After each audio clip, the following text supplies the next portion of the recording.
Aloha, my friends. This is Billy Wiggly coming at you live from the 9th Island, Las Vegas, Nevada. How you doing today? Are you staying positive? Because you know we're surrounded by all kinds of negative influences, negative news, bad news, terrible news, all kinds of things. But you know what? There's a whole lot more good, a whole lot more positive going on all around us. And all we got to do is focus on the positives. PMA, positive mental attitude. And I am positive that you're going to enjoy. You're going to enjoy what I'm going to teach you today. Check it out. We're going to get into some more reporting, right? We're covering the 7 steps of Excel success all the time here at Don't Get Mad, Get Skills, because you got to lay a solid foundation. That's why things aren't working out for you. That's why you hate Excel. That's why you're struggling. That's why you're saying, I wish I could get a job where I don't even have to look at a spreadsheet again. More than likely, that's not going to happen. So don't get mad. Get yourself some skills. And a lot of the problems that you're having, I got to calm down for a second. I get too excited at the beginning of the show because there's so much for you to learn. So here's what I recommend. Lay a good solid foundation, and that way you're not going to have any problems down the line. And that's what we're going to go again over the 7 habits for effective lists. One little thing like a merge cell is going to ruin all your reporting. All that work you did, no good. I'm going to show you how to hide some data. I'm going to show you a quick formatting technique to make your reports look a little bit better. And I'm going to show you how to do a 3D referencing formula right in here. I'm also going to show you where to find some array functions and the like that I've created specially for you. We're going to learn about the auto filter, the advanced filter, some subtotals. Oh, this is going to blow you away. You're going to see subtotal. You're going to go, how did you do that, Billy? I'm so happy that you showed me because I've always wondered what those 3 little pluses are up in the upper left-hand corner. Whoop. Looks like the camera's picking me up. Oh, it did it. Good. Stop. There you go. Whoop. Okay. I got a new camera, so see? I use my hands a lot.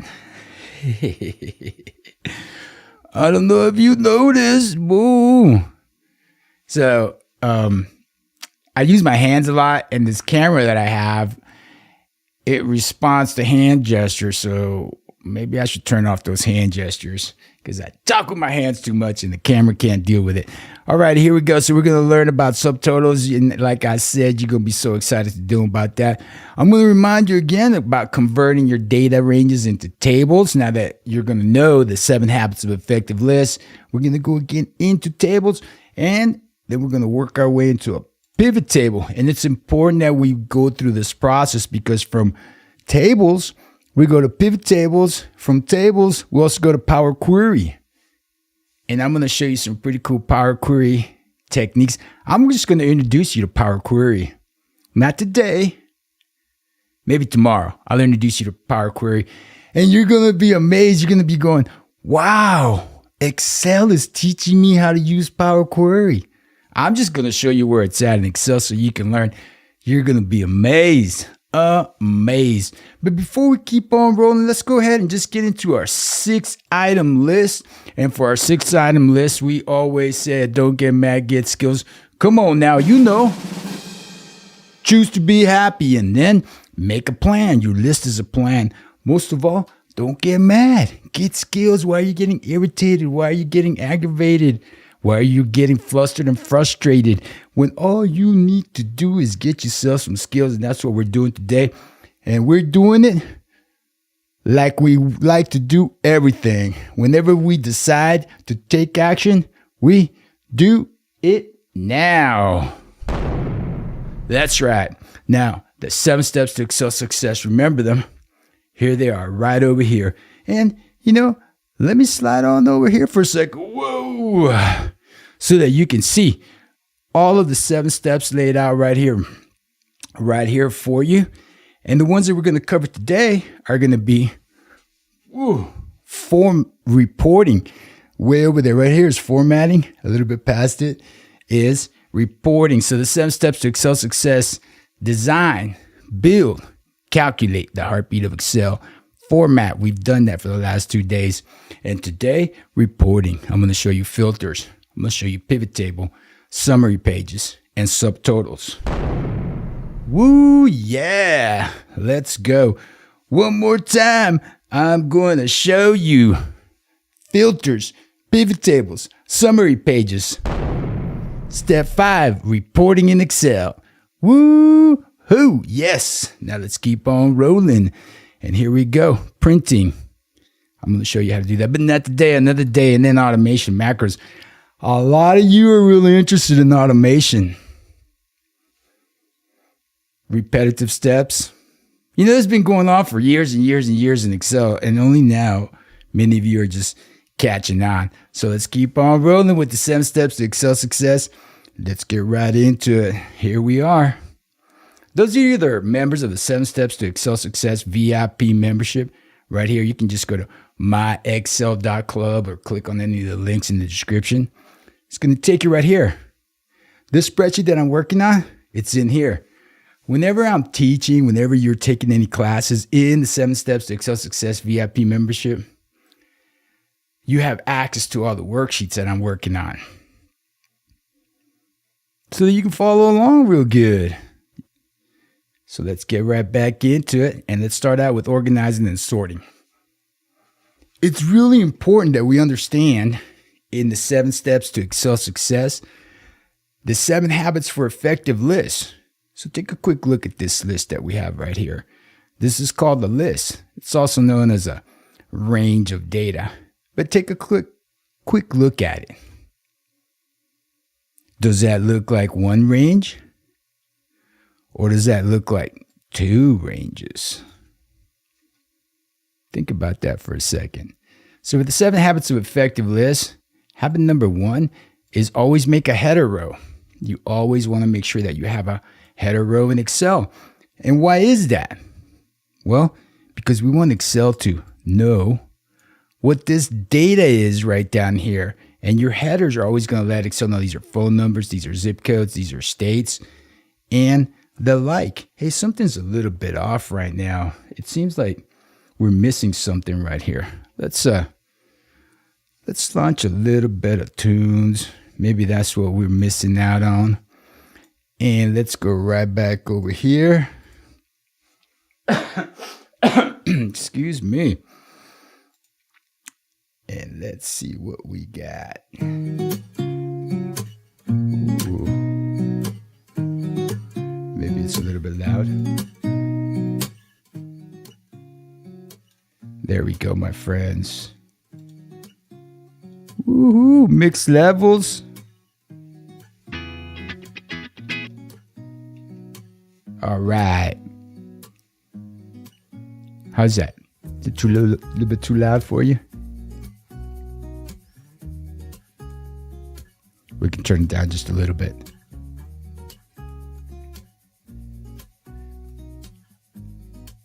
All right, it's nice when you work with a little bit of music in the background. Turn it down one little more notch. Woo! Aloha! Remember, always make a header row. And then, habit number 2 is format the header row so that it looks different from the rest of your data range. So remember that. You've got always make a header row and then format that header row to differentiate it from the rest of your data range. Now let's get back over here. Let's go ahead and make sure that everybody knows that that's the header row. So I'm going to press Control B to bold it. And I'm going to right click to give it a fill. Purple. And I'm going to click on the text format, change the font color to white.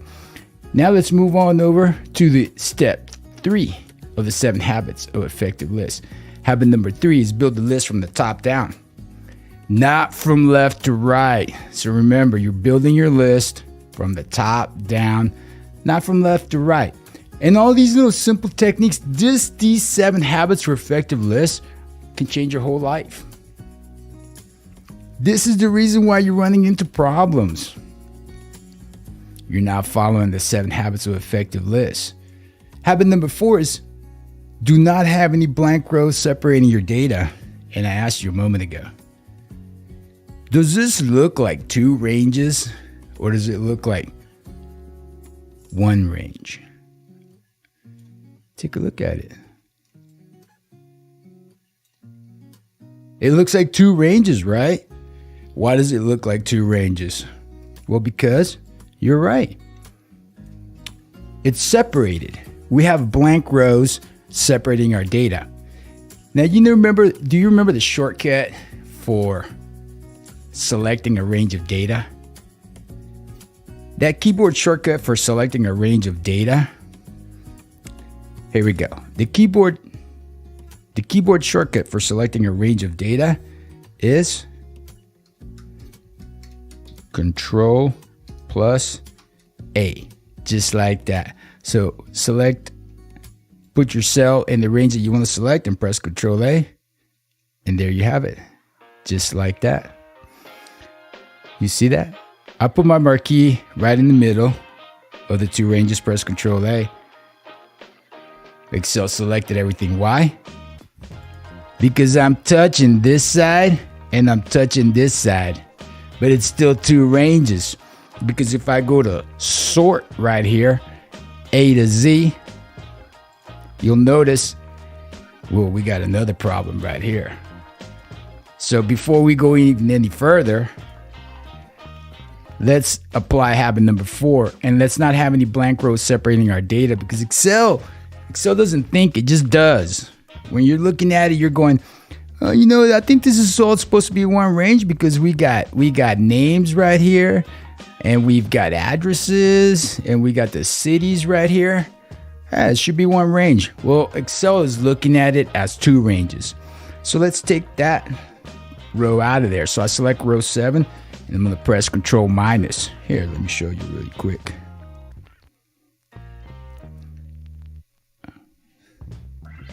Once you've selected the row, press Control minus to remove it. Just like this. Control minus. Done. Now when I press Control A, we got 1 entire range of data according to Excel. Habit number 5 of the 7 habits of effective lists is use formatting to highlight specific data. Like this special formatting that we have right here. That's a special formatting for phone numbers. Look, the area code of Hawaii, 808.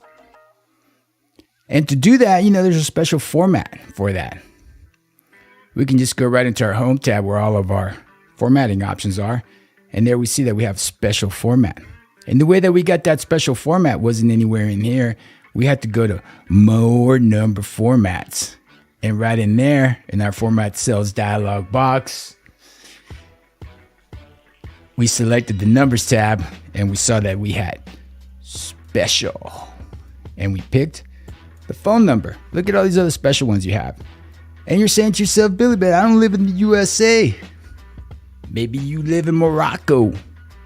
Well, change the locale so that it matches whatever it is that you have. Let's see, do they got Morocco in here? I'm going to put in M, Macedonia. I bet you they do. No Morocco?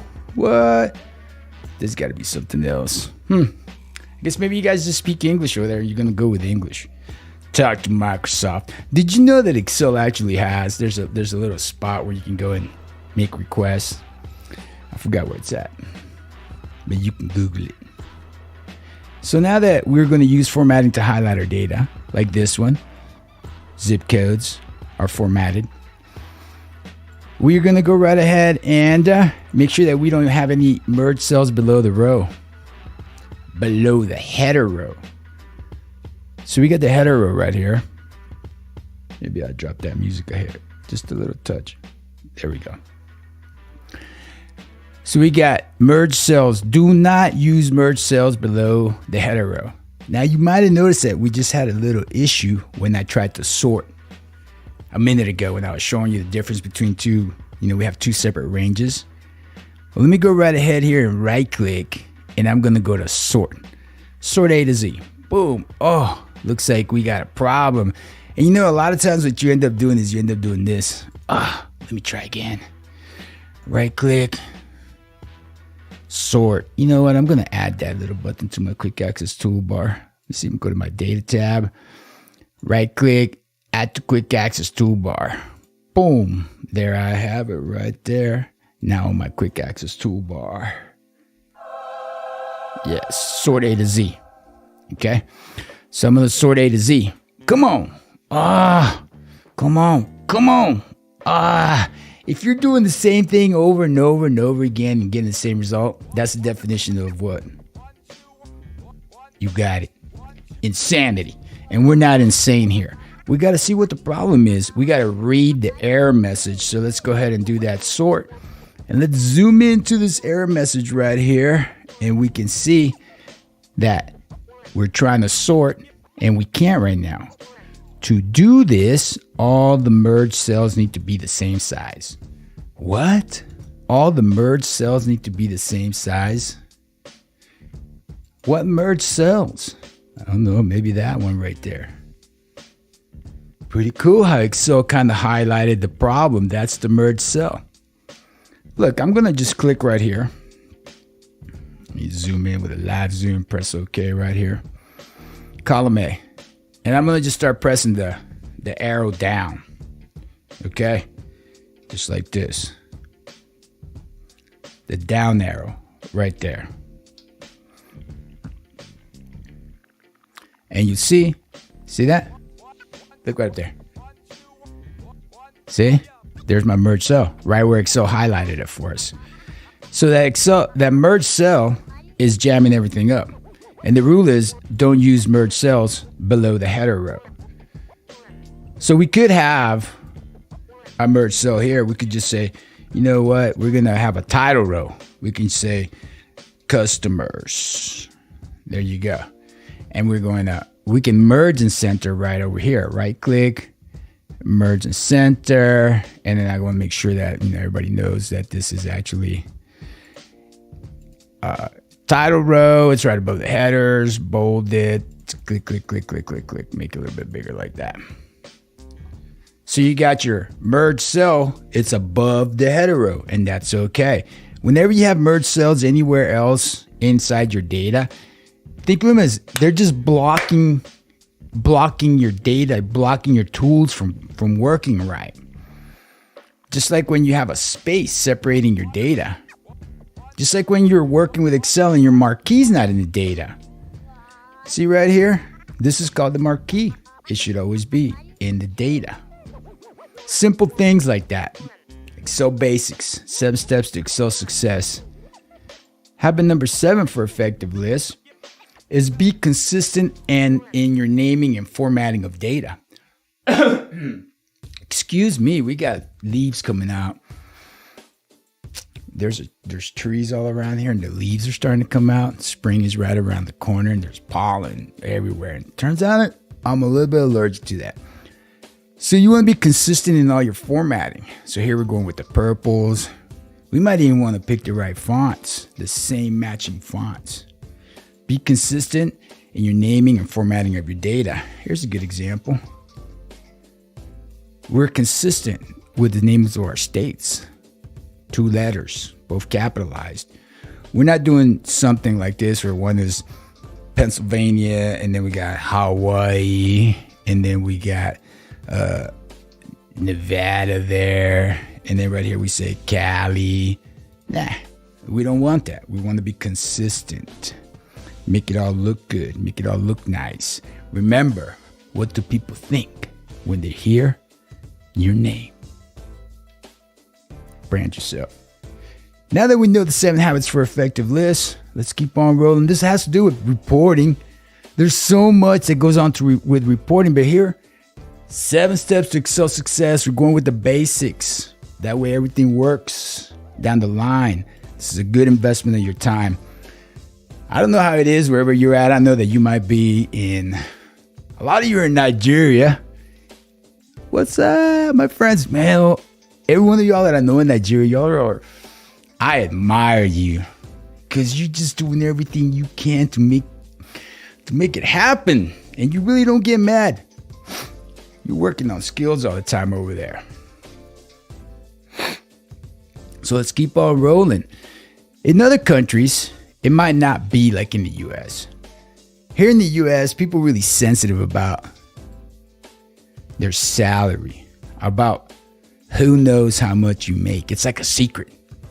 We don't like anybody to know how much we're making. Unless you're making a lot of money, and then sometimes you're like, yeah, I'm making this much because you're making a lot.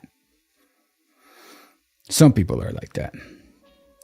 But definitely most people are pretty sensitive about having their salaries advertised.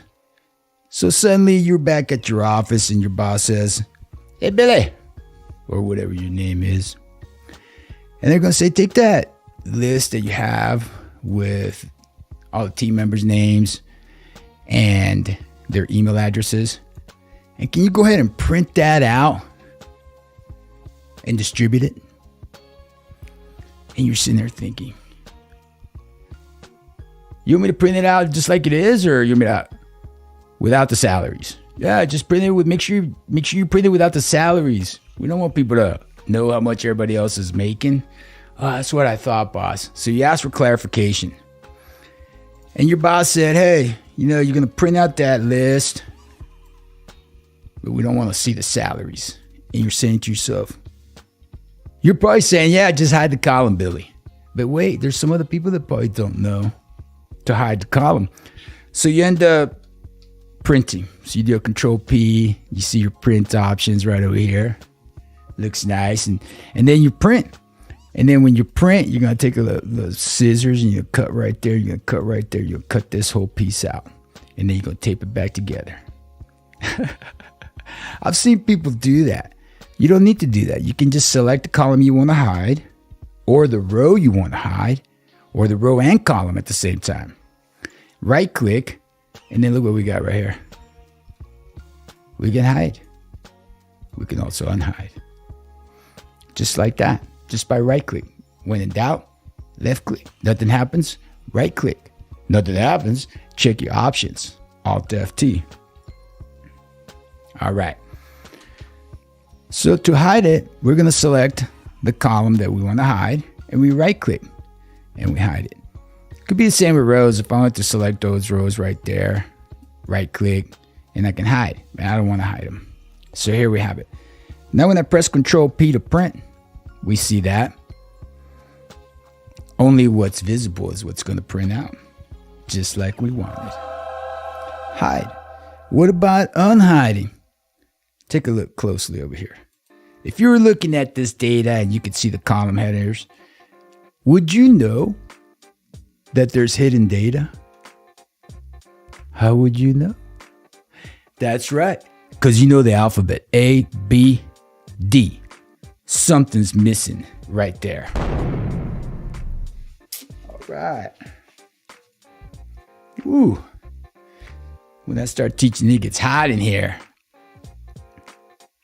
So to unhide, what you do is you notice right in the middle, right over here, you see how your pointer changes? When the pointer changes right there like that, you can left click and drag and unhide until you can see, right? Or you can just select the column before and the column after and then right click, check it out. Then you can unhide. Boop, and you just unhid, just like that. But wait, Billy, what about that? Well, we all know what that means, right? That means that the contents of the cell exceed the width of the cell. So we can just easily double click right here, double click. You can grab it, left click and resize, or you can just double click and auto fit, just like that. Or we could have said, hey, we got decimal points in there that we don't want. Some of the right click, and then we're going to decrease the decimal point. Watch it suddenly fit. Click, click, click. No. Come on. Right click. Click, click. Right click, click. There we go. Oh, you know why? You know why, right? Because I was grabbing the salary column too. It seems like it should have done it like that too, but I guess it didn't because we have text right here that's jamming everything else up. There's always a reason. See, now I can just grab the text like that, and then I can right click, and then I can add the decimal point or decrease the decimal point. Just like that. Oh. Let's keep on rolling. Hey, what's up? Are you on? I see somebody watching. Are you on LinkedIn? Are you on Facebook? Or are you on YouTube? Wherever you are, come on back to YouTube. Like and subscribe. Like and subscribe. Because I never know when I'm going to stream sometime before 11. But look what happened today. It's 1:43 Pacific Standard Time, and I just barely started streaming because we had some issues. I had to make this real good for you. How about we do some 3D referencing? I got quarter 1, quarter 2, quarter 3, quarter 4, and your summary page. So you're putting a report together. You should always have a summary page. Maybe not everybody wants to look through all your data. So there's a way that you can do 3D referencing. And this is really simple 3D referencing. First thing that I'm going to do is, I don't like these colors. I want to go back to the purple. We got to ensure consistency and everything. I want everything here to have like a purple to it. Purple there. Got some purple there. Now what I'm going to do, watch this. Let me minimize here. 7 steps to Excel success. I want y'all to see this really good.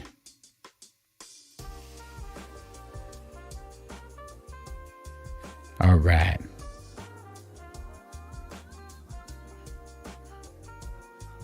To group sheets, select the first sheet you want to group, press the Shift key, and then select the last sheet that you want to be part of the group.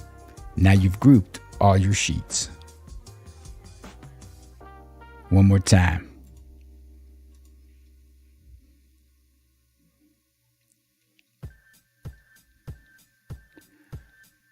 We're going to apply formatting to each one of these sheets.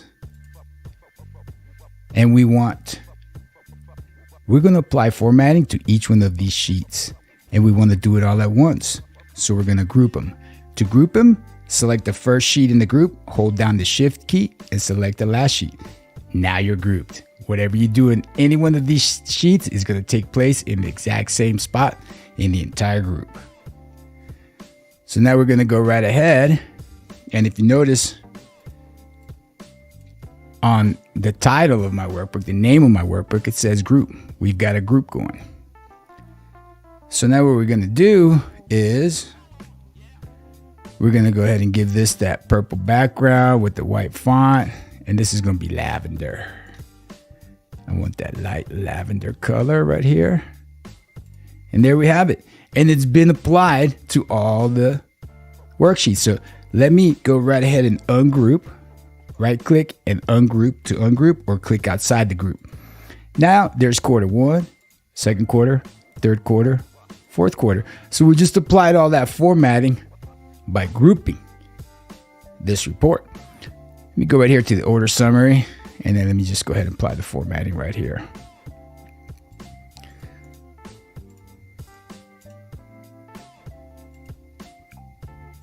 And you know why we didn't apply it right here, right? Because this is different layout than these sheets. All right, so now what we're going to do is we're going to begin with the end in mind. Habit number 2 of the 7 habits of highly effective people. We've got all of our sheets laid out exactly the same. We grouped them so we could format it and we could build everything exactly the same. And we're going to run our report. So cell F5 is the total sales for Hawaii. Notice, in the first quarter.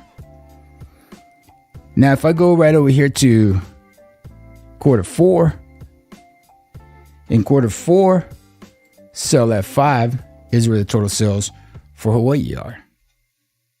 Every one of these worksheets is formatted exactly the same. So we'll go back to the summary tab.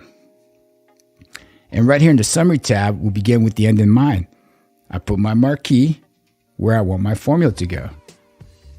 And I'm going to use a specific shortcut.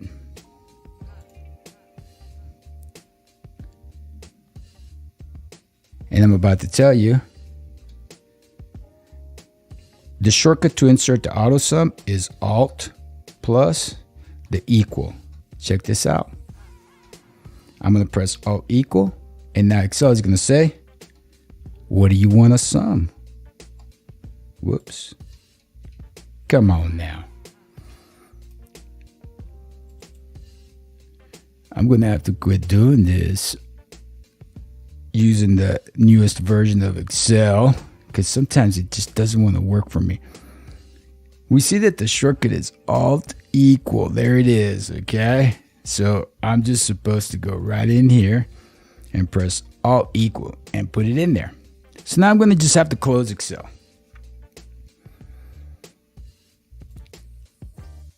And then let me open it back up, because that happens sometimes.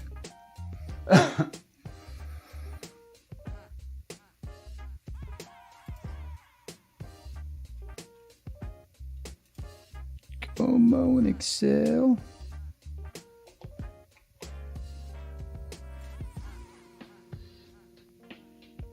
I think the issues that I'm having is because I'm working with the beta version of Excel. I'm not keep mentioning this, but I like this look, right? I like this look.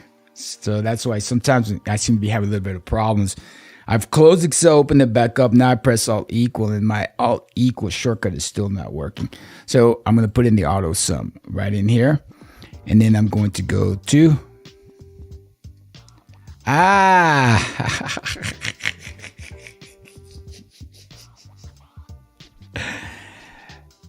too much software installed in here.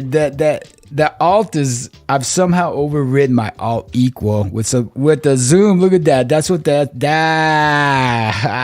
figured it out. Don't get mad, get skills. What did you say something? Yeah, my Alt equal got overridden.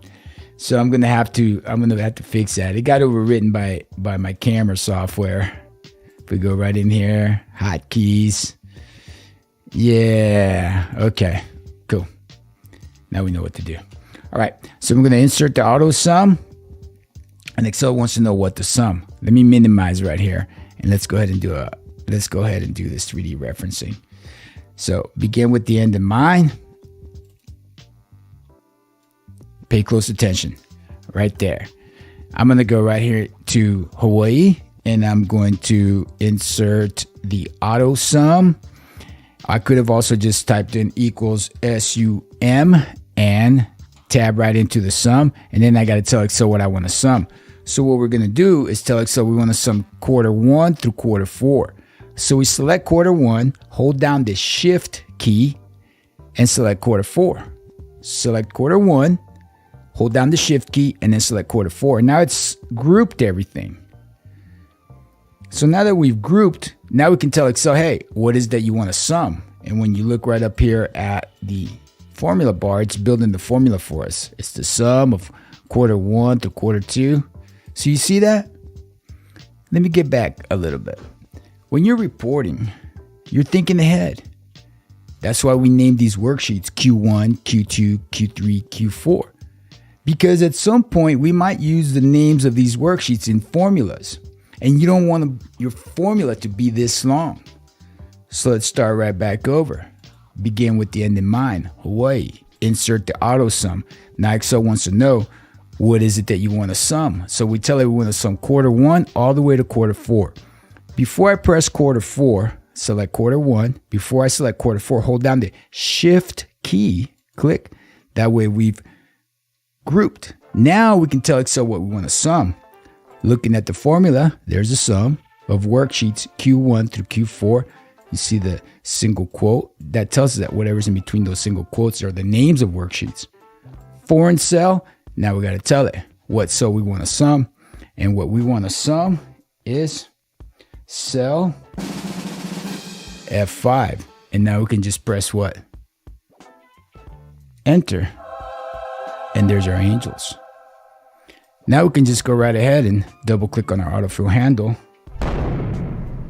And we're done with this report. Just like that. It's all connected, right? Let's say we're going to give Hawaii in the first quarter, we have to make a correction. And in January, it's not 1,345, it's 10,000. So the total is 78,000. We add another 10,000, it's going to be 88,000, right? So let's go right back over here and add that 10,000. Boom. And we go back to the summary, 87,000. All right, so check this out though. Here's another way. You want to see what's going on in this page without having to come back to this one where you're making your changes? Just use the camera tool.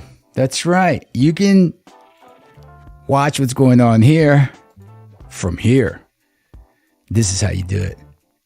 You're going to select this entire range of data that you want to take a picture of. And then we're going to go right here to our quick access toolbar and click on the camera tool. You're saying to yourself, that's not what my quick access toolbar looks like. What is a quick access toolbar? Well, on day one, we talk about the elements of the Excel screen where we learn where to find the camera tool. And it's not just sitting there. We have to find it and put it there. Save that for another day. Step 1. This is step 5 of the 7 steps. Reporting. Click. Now we got the marching ants marquee. Now let's go right back to Q1. And notice my pointer has changed. And now I can draw.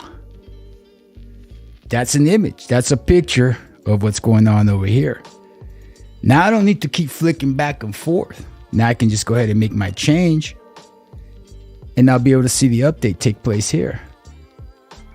This is showing me what's going on in the summary sheet. Yeah, see, I can move this around wherever I want. So let's add that 10,000. Now I'm going to press enter and let's watch it update. The camera tool. Did you know there was a camera tool? Probably didn't. So let's go ahead and delete it. Whoops.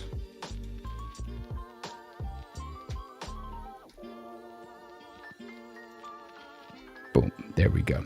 Now let's go to the auto filter. All right. Come on. Let's keep on learning. And the auto filter is the easiest filter of all in Excel. It's the most basic filter. The auto filter. So we're going to go to the data tab. Now I want you to see something here though. We've got a title row. The only row that we really are allowed to use merge cells in. Don't do merge cells below the header row. This is the header row. Tells Excel what all the data is about. So the moment that I select in my data tab, I turn on the filters or I use the shortcut Control-Shift-L. See? Shortcut is Control-Shift-L. Click. Oh, how cool is that? Excel is always updating.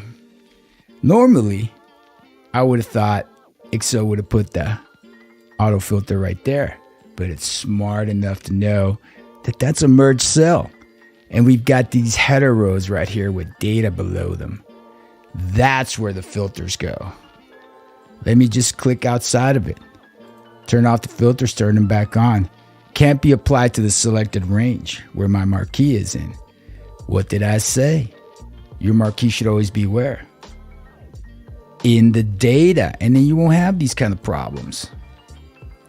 Put the marquee in the data. So anywhere in the data, turn on my filter, and it's applying them right where we want it to be applied. Or we can use the shortcut Control-Shift-L. So let me zoom in right over here. Control-Shift-L to turn it off. Here we go. To turn on your auto filters, press Control-Shift-L on, Control-Shift-L off, just like that. So Control Shift L, auto filter is turned on. And you notice right up here, it got turned on in your sort and filter group. Now we want to filter out all the passengers that used, let's see, Delta Airlines and paid in between $175 and $327 in taxes. Okay, so that's what we're doing. We want to find all the passengers that used the Delta Airlines vendor, Delta, and paid a tax between $175 and $327. I just wrote the numbers right there just so we could remember. Here we have it.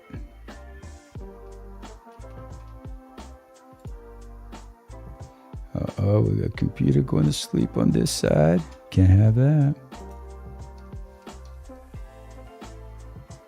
All right. We doing all right? Okay. So here we go. We're going to turn on those filters. Let me minimize the header row. Zoom right in. And the first one is our vendor. So we're going to click on this drop down. And because we have text in here, we've got text filters. You notice? We also have all of our vendors. So we could just deselect and go through and uncheck, look for Delta Airlines, right? So we can just click on vendors.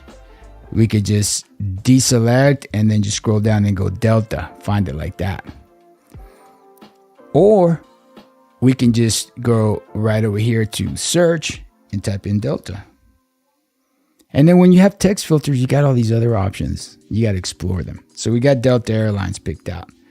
All right, cool, boom. Now all we see is Delta Airlines. And what this has done is it's hidden everything that is not Delta Airlines. That's why you're seeing you're going from row 3 to 5 to 6 to 10, right? All the data's still there. It's just been hidden. Can you tell which filter is active? That's right. This one right here.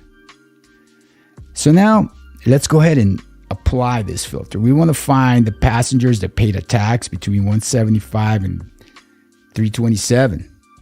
So we're going to go right here where the tax is and click on the drop down. And you could sit there and you could manually click what's going on until find, the right ones. Maybe you've done that. But let's take a look at the number filters. Notice, look, here we have dates. So we got date filters. Look at these. You gotta just click. You're never gonna break Excel. Click, click, click, click, click, click everywhere. Save. Save up to the cloud. That way you can go back. If you screw something up, you go back to an earlier version. So right here on the tax, click on the drop down. We got numbers. We're gonna do the number filter. We're gonna go in between because we want to do in between 175 and 327. So we're gonna say in between. Show rows, and you got to get into the habit of reading step by step. Show rows where the tax is greater than or equal to 175, or I could just click right there. Oh, I guess I can't. Let's see. Let me try that. Sometimes you got to be trying all kinds of different things. I thought maybe I could make it a dynamic filter, but it won't let me. So I actually got to put in the amount. You always got to be trying things. So it's equal to 175. And you know what I mean by dynamic filter? Which I would just change the numbers right up here in the spreadsheet up here in the cells, and it would adjust the filter. So this is not the right tool to do that. That would be more like a pivot table or a table with slicers, which I'm going to show you in a moment. So it's greater than or equal to 175 and it's less than or equal to 327. And now let's see the results. There you go. Turn that in and get yourself a raise. And you know, everything that we do here, we take our time doing it. We're taking step by step. We're learning while we're learning. But when you actually apply this, how long is it going to take you to do what I just did? Just a few seconds. Click, click, click. Boom. You're done. And now we're moving on to the advanced filter. So you got to think of ways that you can apply all these different techniques all the time. You can even mix and match them. How we doing? I hope I'm not too loud out there. Seems like everything's okay. Nobody said anything. Let me know. Am I too loud for you? The music? So what we're doing here is we're going to use an advanced filter. And like I was saying, you got to think of ways to use these tools. I'm just showing you one way. A lot of these tools, you can combine them. A lot of these features. There's just so much to learn, and we're sticking just to the basics. I could teach for hours and hours and hours of just the basics. So we're going to learn the advanced filter. And the advanced filter is where you're going to type in what you're looking for. We're going to tell Excel, hey, we're looking for all the corporate staff that made a salary greater than $42,000 and the section managers. Just like that. And then Excel, we ask it, and then it just returns that down here for us. An advanced filter, that's where we can change the criteria. Kind of like what I was trying to do over here. So the first step in creating your advanced filter is you want to create a duplicate header row. So you're going to copy the header row, insert a few rows, and paste it. Now we have a duplicate header row. And the reason for creating a duplicate header row is we're going to have this area where we put in our criteria. And we search for it in the list right here. See the language that we're using? So what we want to do, now that we created a duplicate header row, step 1. Step 2, put in your criteria. So we're looking for all corporate staff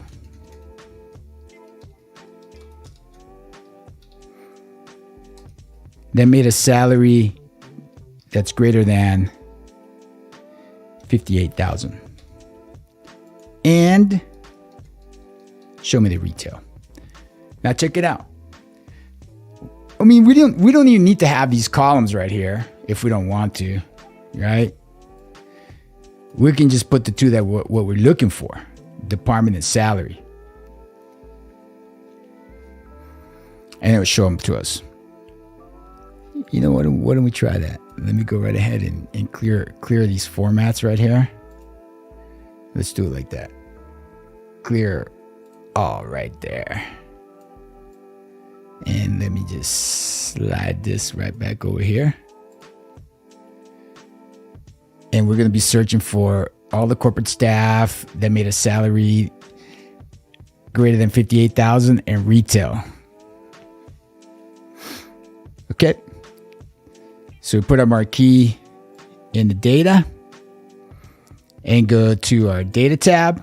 And within our data tab, we have in the sort and filter group. Remember, we just used the auto filter. Now we're kicking it up a notch and we're using the advanced filter. And there is no keyboard shortcut right there for the advanced filter. I mean, you can use an Alt key and find your way, but not actual shortcut like Control-Shift-L.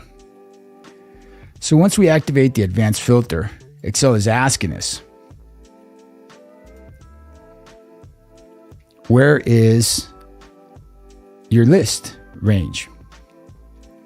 And my list range has been selected for us already. All right, cool. And where's your criteria range? The criteria range is this right there. Now I wonder, because I moved it, what do you think? Department and salary over here. I just moved them over here. It's not above department and salary columns right here. Is it still going to work? What do you think? So let's go ahead. Boom. It worked.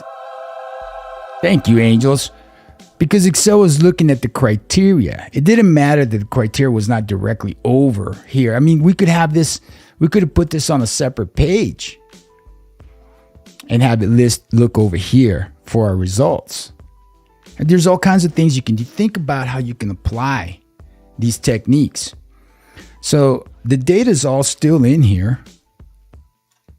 You see that we're going from row 6 to 16 to 21 to 23. So I can add to this criteria. I can say, hey, look, you're giving me all the corporate staff. Looks like there's only one that has a salary greater than $58,000. And then you give me all the retail. I didn't ask for any retail in specific. I just asked for retail. So let's see. We had another type of, just let me say retail once again. With a salary that is less than 48,000. Whoops. Just like that. Put the marquee in the list. Go back to your data tab. Launch the advanced filter again. Now it's selected. Go right over here. It has selected the list range for us, including all the hidden data. And now we're going to select the criteria range, and it's already selected for us. You saw that, right? It's already selected from the last time. And now we can just say, okay, boom, and there we have it. Right? So what other, let's go ahead and clear this filter. Data tab, clear. There was also management staff. Okay.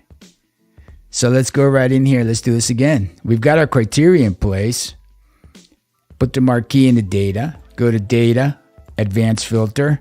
It's remembers already. It's selected that list range. The criteria range, it remembers. But we're going to add one more criteria though. Cancel. We want all the management staff. We don't care how much they made or how much they make. Now, you're only selecting the data. So if I go right here and I say advanced filter, my list range, there's the marching ants marquee, selecting it.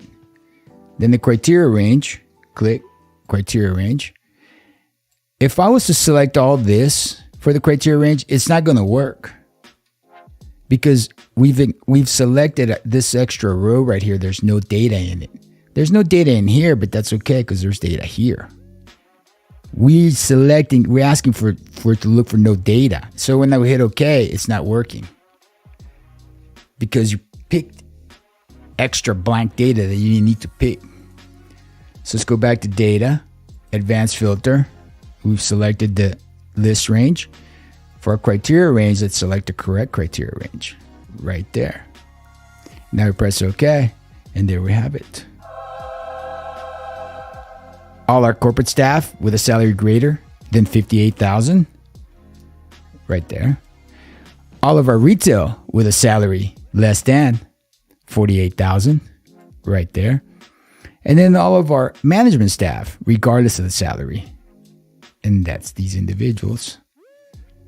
Right there. You get to keep your job just from watching all this. So come on, what do you want to learn? Let's keep on rolling. I mean, just think about what you can do with the advanced filter. And then we can just go back and clear it. I mean, there's also functions like a filter function. Maybe you forgot the filter function. Maybe you got multiple criteria in the filter function. You know, you don't want to put it together to give you multiple criteria. I recommend that you go check out my YouTube channel. You can go to youtube.com/Mr. Aloha. Just like this. youtube.com/Mr. Aloha. You know what? Let me copy it and put it in the chat for you so that you got it. Boom. And when you're right in here, why don't you just go right into the search bar and search for array. Boom. And then you're going to find a bunch of array functions. These are not live streams. These are actual, well, some of them are live streams. I like the live stream. And then you got a bunch that are just straight up videos on demand of array functions. And I got a whole new course coming out on with like 15 brand new Microsoft array functions, whole bunch. And then you want to know about reporting? Just go right in here and type reporting. Search in my YouTube channel. And then you're going to find about reporting, whatever it is you're looking for. And then you can always go to myexcel.club and check out the Microsoft 7 Steps to Excel Success VIP membership. You get a free 3-day trial. And then it's $7 a month. You get all my courses. Well, almost all of them. Here you go. Now let's keep on rolling. Let's move on to subtotals. Maybe you've been waiting for subtotals. Billy, hurry up, get to subtotals. And like I said, I'm streaming. There's a lot of information. There's a lot. I'm just focused on the basics of Excel so that you can lay a solid foundation. Basics of Excel.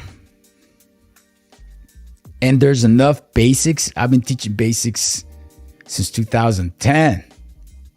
Microsoft Certified Trainer since 2013, I think, is when I became a Microsoft Certified Trainer. Or maybe before that. This is the 5-year Microsoft Certified Trainer. It's been longer than that. I'm just focused on the basics because I know how important it is for you to lay a solid foundation so you can keep your job, get a job, get a promotion. What if you got your own business? So here we go. What we're going to do right now is we're going to put in some subtotals. And we're going to say that we want the subtotals by department. So we want the salary subtotals for the corporate staff, the salary subtotals for the section managers, the salary subtotals for the retail managers, and the salary subtotals for the corporate managers. How are we going to do that? It's easy. Put the marquee in the data, and then we can go to our data tab. Right within our data tab, guess what we got right over here in the outline group? Subtotal. So I'm going to click the subtotal, boop, and check it out what we got right here. The subtotal dialog box. At each change in department, maybe we got to set up the data first before we do the subtotal. Because if we do a subtotal at each change in department, there's going to be a subtotal right here, right here, right here, and it's not going to make sense. So let's sort the departments.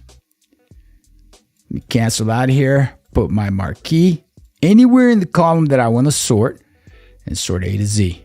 Now I've got all my corporate managers together, corporate staff together, management staff together, and the like. Cool.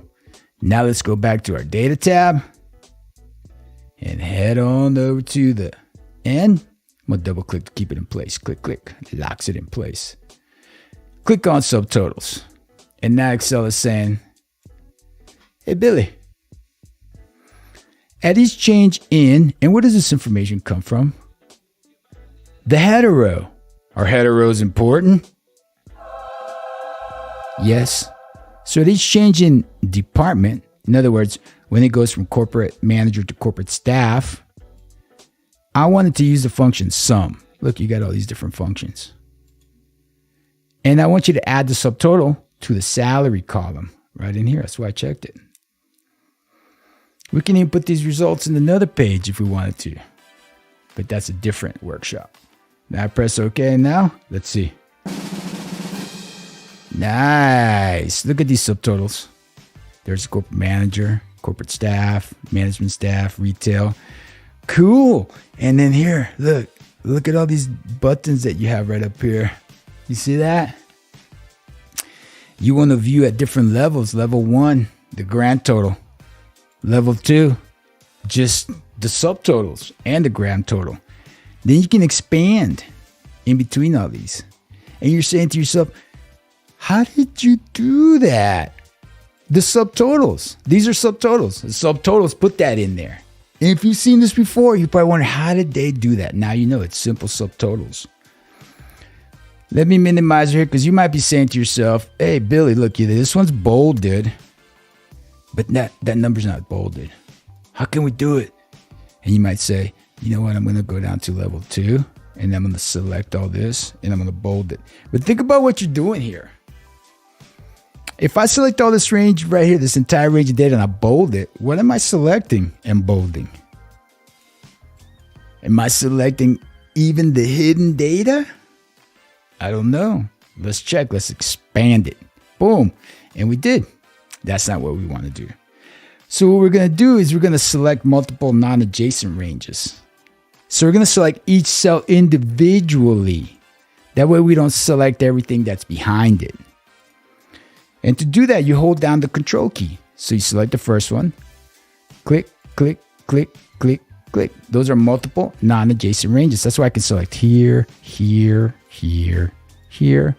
Multiple non-adjacent ranges. Control key. Select, select, select, select, select, select. Shortcut to bold. Now, let's talk about put in the shortcut to bold. And the shortcut to bold is Control plus B. Now that I've selected all these ranges, let's go ahead and press Control B. Control B. Just like that. All right. So now let me go delete. What? You want me to do it one more time? Okay. Okay. So Control Z, Control Z, Control Z. All right.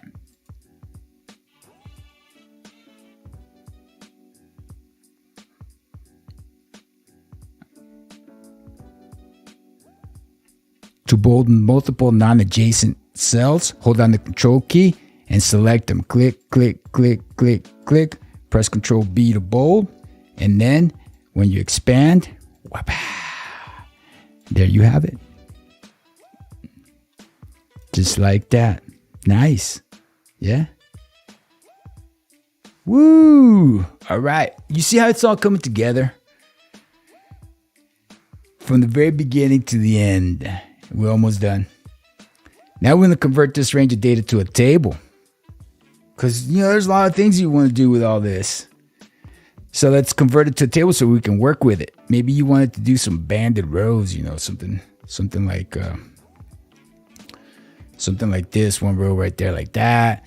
Then you're going to have another row right here, this color, and then another row. Those are called banded rows. They're not called zebra stripes.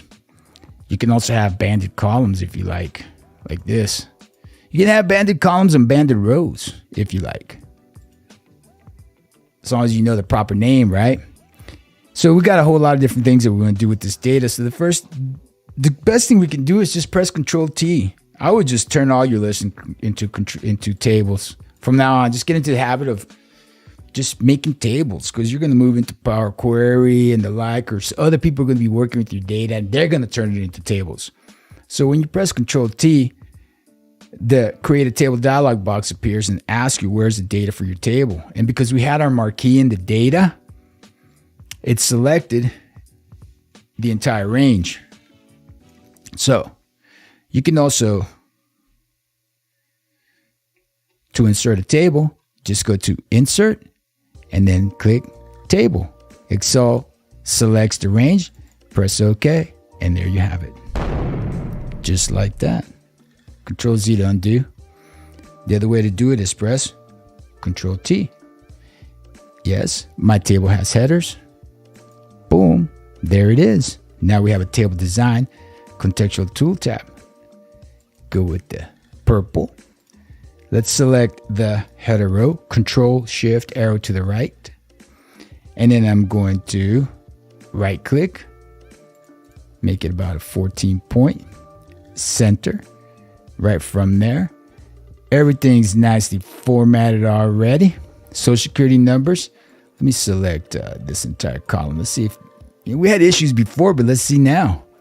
Let's go to our home tab, dialog box launcher, special format, Social Security. Boom, it applied it for us.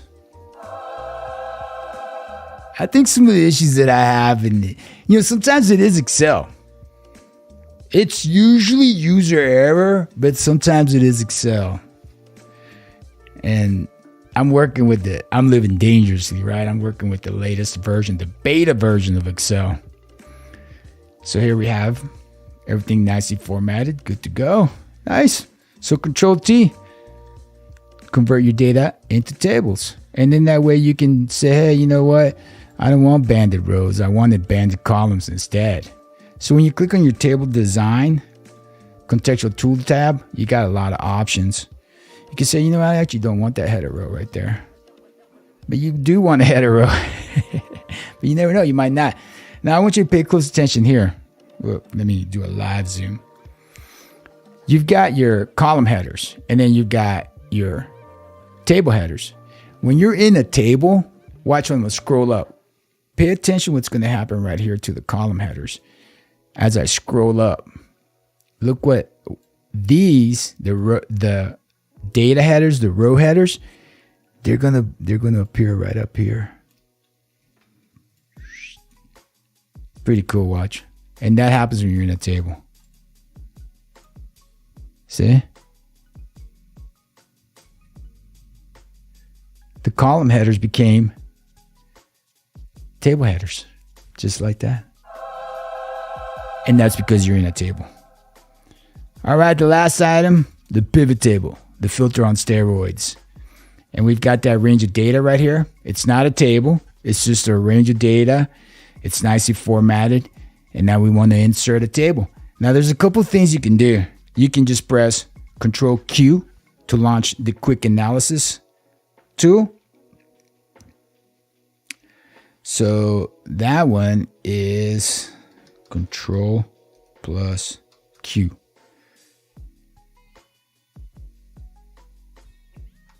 Press Control Q to launch your quick analysis tool. Select the data, press Control Q. You've got your options, and now we can say, hey, we got tables. Let me go right ahead and move right over here. You saw that? I put Control Q. Just click anywhere in the data. The marquee's got to be in the data. And then now we're going to press Control Q. Control Q. And there you have it, right there. That's the quick analysis tool. And when you look at the quick analysis tool, you see that you've got different charts that it can put in for your data. It recommends for your data based on the type of data that you have. You got different totals that you can have. Averages. Look right down here. Okay. The errors that you see, it's because it doesn't do an average on text, but it does a count. There's your count. And then you can even have them on the side.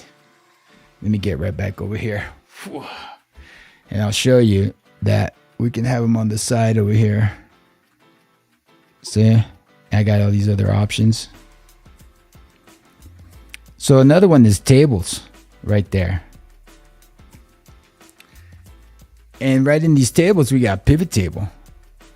And these are all different pivot tables that it recommends for us based on the data. That's using Control Q. I can always just click in the data and go to Insert. Right here in the Insert tab, I got recommended pivot tables. Right here. And now Excel is recommending pivot tables for us based on the data that we have right here. Then another thing that you can do, and I recommend, because now we have a lot of AI that we're using nowadays, and AI is not going to take your job, okay? If you don't know how to use your job, somebody that knows how to use, if you don't know how to use AI, somebody that knows how to use AI is going to take your job. It's not AI that's going to take your job. Let's check it out right over here. This is AI. That's an AI. That's the Excel formula bot. It helps me explain things to me in Excel, and it helps me write formulas in Excel. But you got to know Excel basics before you can use it. Check the links in the descriptions. When you go purchase a year subscription of the Excel Formula Bot, use the coupon code Mr. Aloha. Mr. Aloha, and you get an extra 10% off whatever discount they already have. So now let's go ahead and in the Home tab, take a look at this feature right next to the Excel Formula Bot. Analyze data. That's the AI in Excel. You click on Analyze Data. It's looking at the data. Now check this out. It's even giving you suggested questions based on the data. And here's your insights. Okay, so you got to know how to ask. Let's just say, hey, percentage distribution of department. Click. And then now it's giving you your suggestions over here. And so insert the pivot chart. And there you have it. Now what are you going to do? Now that you have this pivot table in place, do you know what to do with it? That's why you got to know the basics. Okay, because now you got your pivot table field list that you can work with. I'm going to go right back over here. And I'm going to insert a pivot table. So I'll put my marquee in the data. I go to insert. And I'm going to click on table. Whoops, excuse me. Pivot table. And you can select the pivot table from Power BI, external data source, from table ranges. We're just going to say from this table range. And here we see that Excel selected the pivot table range. And we're saying that choose where you want the pivot table to be placed. And we want it in a new worksheet. You could have it in the same worksheet you like, but we want it in a new worksheet.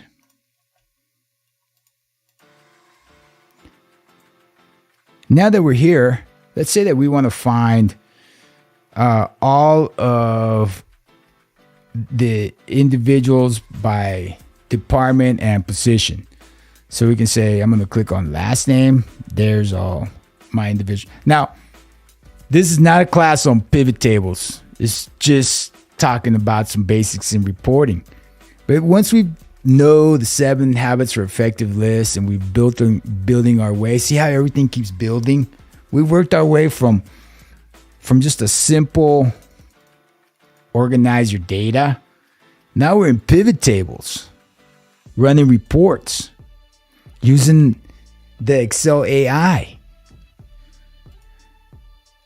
So here we have a report that we're building based on our data.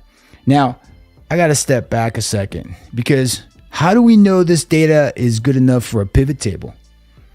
In order for you to know that your data qualifies for a pivot table, you got to have a header row. You have to have numerical data. And you have to have repeated data. So when you have those 3 things in Excel, header row, repeated data, and numerical data, you got a pivot table. So we've inserted a pivot table right in here.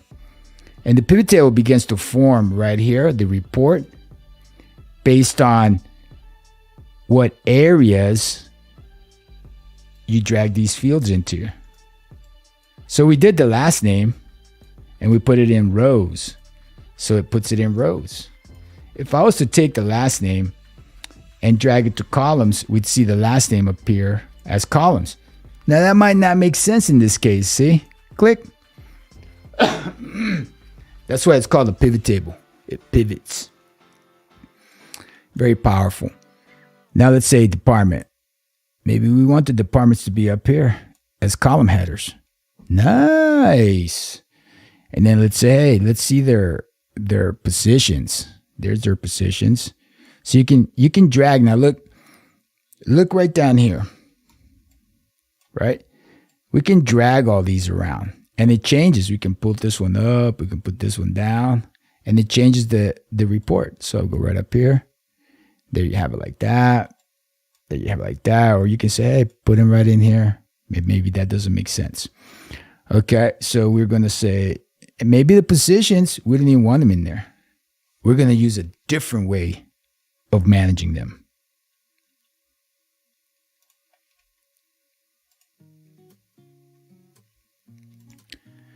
So let's go ahead and now insert the annual salaries. Click, and anything with numbers is going to go right into the values right in here. It's the sum of annual salary. So I'm going to keep it simple right here. I'm just going to go ahead and here's what's cool about a pivot table. This is all currency. So I'm going to go right into this one. So I'm going to right click and I'm going to say, let me take me to the value field settings. Click. And here I'm going to click on number format. Boom. And I'm going to give it a currency number format. Actually, I'm going to give it the accounting number format. And I don't want any any decimal, so I'll make it 0 decimal places. Now notice we just selected one cell. And watch what it's going to do to the entire pivot table. My entire pivot table has been formatted in accounting format. Now, hey, I want to do more to it. There's so much more you can do. You got to check out the contextual tool tabs. You can go to pivot table analyzing. There's so much more.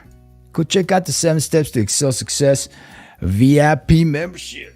Woo, $7 a month. And look what we got right there. Check it out. There's a course right there on pivot tables.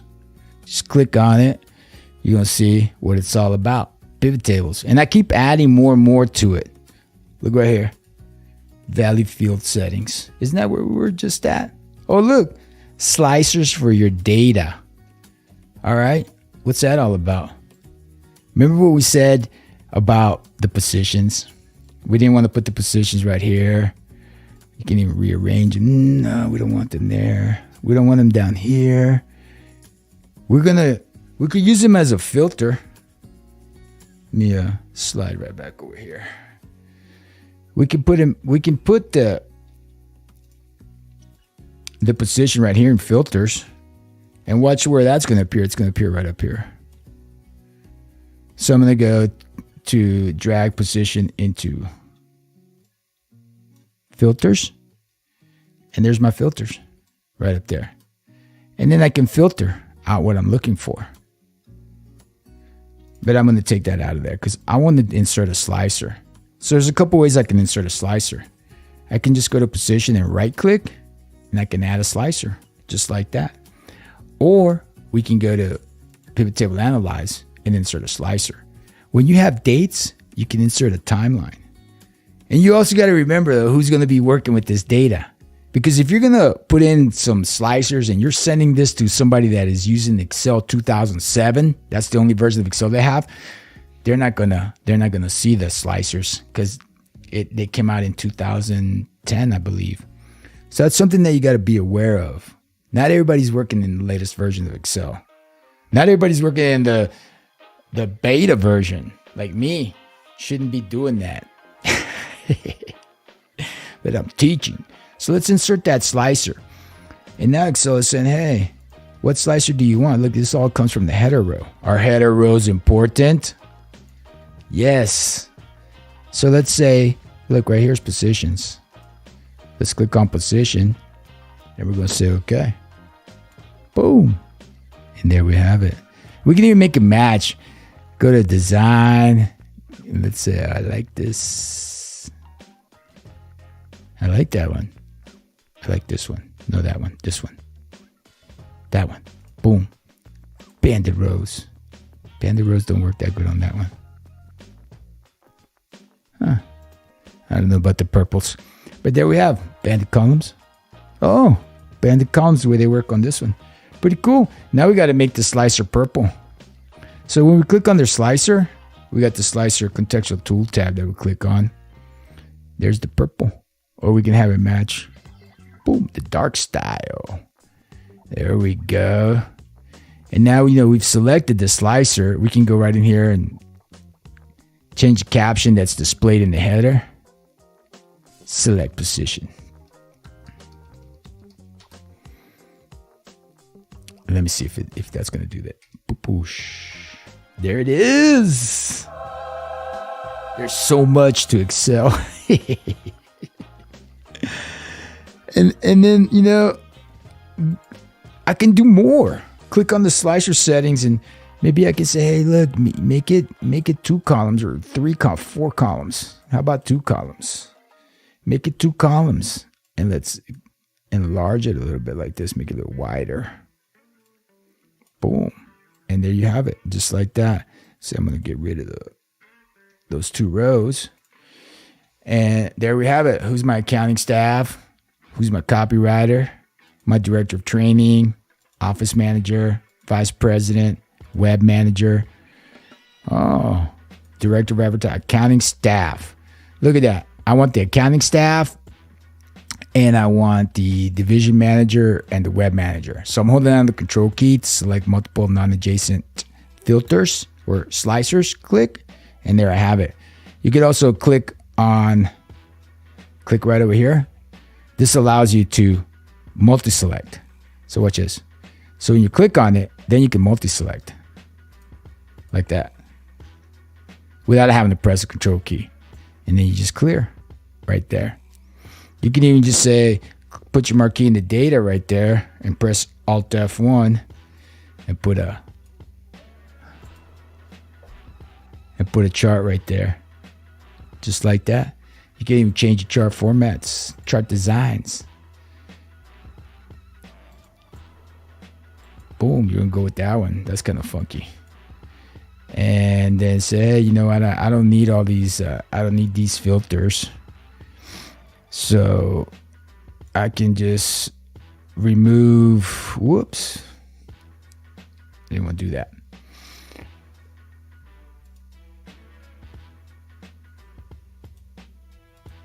Oh, cool. I can take out that legend right there. And the color. Oh, this one does. All right, cool. There we go. We can click on the chart, and then we can go to that's actually a pivot chart. Let's see what the pivot chart options are. Tools and filters. Display. Cool. Show field list, pivot chart options. Show field list. Cool. All right. So now watch this. Accounting staff. Sales manager. Marketing manager. Let me undo that. Clear. Accounting staff. That's the director of training, the product manager, and the division manager. Look at that. I mean, there's so much you can do. And there we have it. And it all started from us just laying a basic foundation, my friends. So there you have it, my friends. We spent quite a bit of time going over a lot of things. You know that I stream for a while when we're teaching, and you can just drop in. There's so much going on that you can just drop in at any point in the stream, and you're probably going to pick up a golden nugget for the day. In just a few minutes, you might find that one technique that I'm teaching that changes your whole career. So remember to keep on coming back. Drop in anytime. Feel free to ask me questions. Say hi. And remember, my friends, most of all, I love you. I really do love you. And I want you to keep on learning. And most of all, come on now, my friends. I love you. I want you to keep on learning. And most of all, don't get mad. Get skills. Aloha. See you tomorrow.